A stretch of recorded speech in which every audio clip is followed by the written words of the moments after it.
Some other hands out there? I thought. Sharon, right down center. Oh, okay, I'm sorry, the lights. There you are. Go ahead, Daphne. Mine's sort of a two-part question. One is because you have Mira as a female director, and you were saying you just replaced the actors. How much of your crew are actually female, whether it's DP or a gaffer, and how important is that to you? And I applaud you for working with the Gina Davis Institute. So many of us here are part of the women film directors, and DPs that have a private equity group that we're now 1,500 strong and try to hire each other. That's amazing. So that's what I'm really interested in, is to find out, you guys are so busy and passionate about part of your film. So that's one part of the question, how many women are on the team? And then how do you have time with now only 17% directors and people looking at supporting the ACLU, going against Hollywood, and what's going on with the DGA? How much time do you guys have to really support other women in Hollywood being so busy? And do you get involved with that at all? I'll start with that question. You know, at this second in time, we kind of live in the edit room, and it's all about getting a cut in at this moment. But one thing Sarah and I have talked about it, as soon as our final cut is done, one of our real goals is to go support other women, speak more places like this. And I was at a panel today with the First Lady talking about girls in education, and it's so important that we all support each other. You know, that is a huge piece of the puzzle. It is so, so, so important to me. And I'm very committed to that. And in reference to the rest of our crew, do you want to, Sure. Yeah, I think it's a good question. There were a lot. We had a male, so it was also important to us to have a male eye on this film. So, for example, we actually interviewed female and male cinematographers, but since we had a female director, female writer, female producers, female sound, we hired a female sound. Female costume, female production designer. Female production designer. We wanted a male cinematographer to kind of balance out, have another view. I think, and we think that was important. But we had more women, I would say, in leading roles in the crew, in department heads by far than men. And on our edit, we have a male editor and a female assistant editor. So. And we did, when we interviewed directors, we interviewed, I would say 50 female and literally 2 men. So it was really, and it was always a consideration. So for example, Eric, our DP, we talked to him about women ACs, and people like their people, and that's the complicated thing, is when you hire one person and then they have their crew, and not wanting to break them up. And that's really hard, because everybody has their artistic vision and everybody has their team that they feel safe with and comfortable with. So that, for me, was the most difficult moments of I want you to feel supported in your job and comfortable in your job. And yet I have this other desire for it to be like all women. So finding the balance across the board. I know how you feel. The film office is a 7-person office, and we're all women. So yeah, I guess we kind of lean that way. There is another hand out there? Right in the center. Okay. Yeah. How long did it take you to write this script, and then pre-production, and then finding all the characters and the casting? How long did the whole entire process? well, the development of the idea was last summer, so 16 months ago. And then we brought in, Alicia and I developed the storyline and the story we wanted to tell. And then we brought in Amy Fox, who's a talented writer. In July. Yeah. And we had a first draft in September a year ago. Around now, yeah. And then we developed the script more and more and more. We brought in Mira in the spring, yeah. We brought in a line producer early on. It was actually the same line producer who worked on Backwards, who's fantastic. And that really helped too, because he was able to develop A, B, C, D budgets, kind of. this is, if you have this much money and this much money and this much money. And then the talent, when did we send the script out? January, right? Yeah. It's an interesting balance of talent first or director first. And we were dating and courting directors and lead actresses at the same time at first. And then we pulled back and said, let's find our director and then go to talent. Any good juicy stories about people who wanted the part, but you didn't want them? There were so many I bet. who weren't available. Oh. Like if, the truth is we really decided that we wanted to shoot this summer to be ready for the election in 2016. And there were a lot of people who were interested and who simply weren't available. And sometimes not available means, and part of the business making decision of deciding to wait for somebody or not is sometimes it could be 2 years if you want Amy Adams.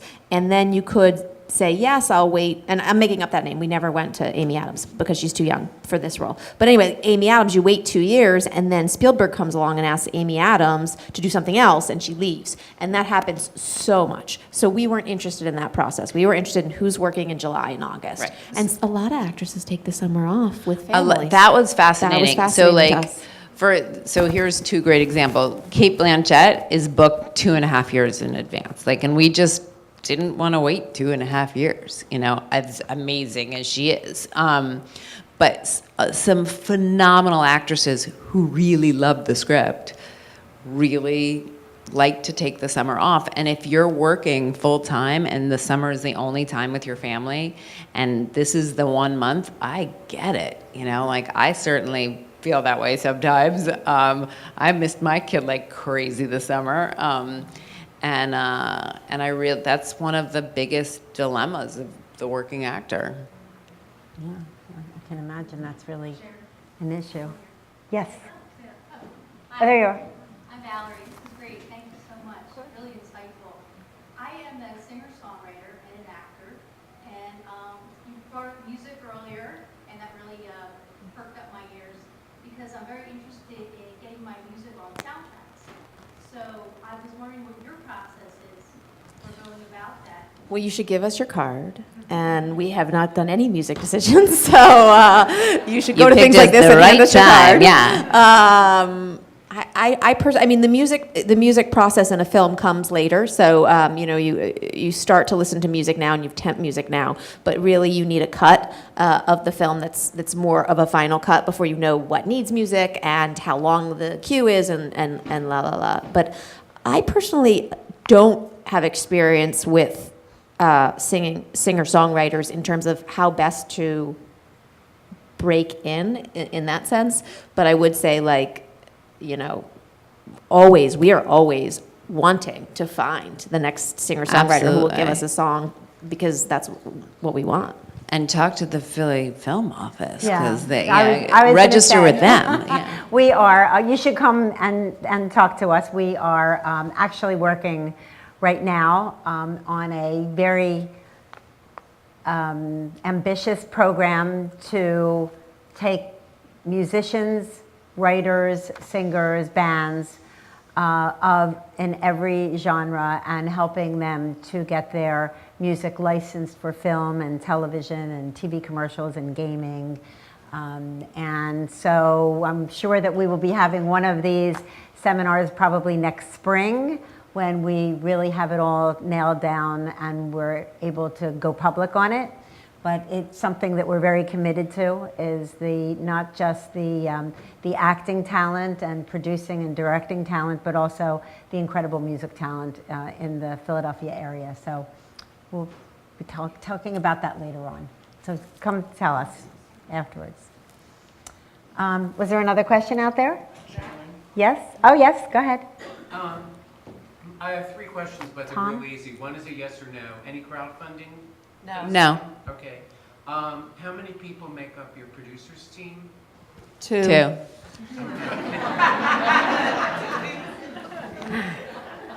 rest are interns. The investors, people that invested in your film. How many people would that be? About 25. Okay. Okay. And This is more complicated, but very exciting for us to hear a little bit about, since it's not a chick flick, and the woman is powerful, that scares a lot of men. So you're very daring. We are excited that the film's going to be coming out. What are you going to do about the marketing? How are you going to market this film? I'm sure That's that a you great thought question. about it. Of course we have. You know, again, part of the reason we were on this very tight timeline was we felt very strongly it was important for it to come out around the 2016 election because there will be so much talk about a female president. You know, we know that at least one woman will probably be running.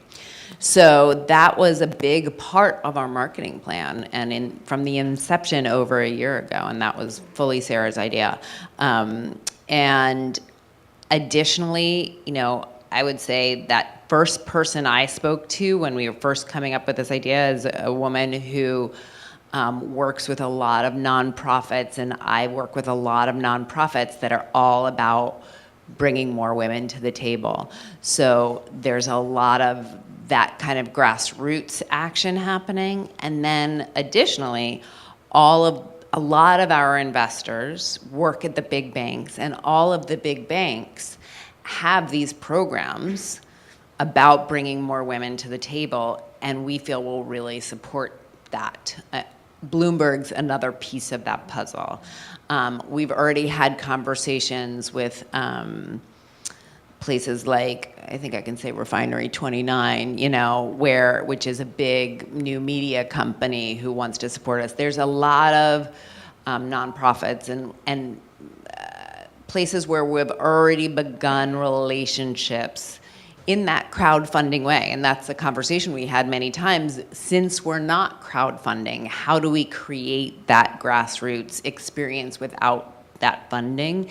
And I feel like we've really begun to do that with our investors and their communities.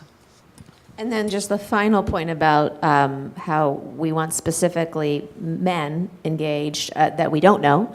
I think, first of all, any of this will have a publicist and a marketer who will give us lots of great ideas. But I think the biggest point is it's a Wall Street thriller. That is the genre. And Wall Street dramas tend to be, and thrillers tend to be things that men like to go see. And there are 3 hot women in the movie, too. So I have an idea about marketing your movie. Can I tell you? Tell us. We had an idea today, So- now I can't remember it. So you may or may not know that next summer, good timing, Philadelphia is going to host the Democratic National Convention. And Joan and I and our team at the Film Office, who were responsible for the World Meeting of Families film festival, official film festival, have been asked by Governor Rendell, who is the chair of the convention in Philadelphia, if we would run the film festival for the Democratic National Convention next summer. And I'm thinking it might be a great time for a premiere. It might be a great We'll have to ask our distributors. Yeah, that's a fantastic. We're in. Yeah, I know, right? All right. Which by then will have paid us millions of dollars. And then we'll tell you our budget.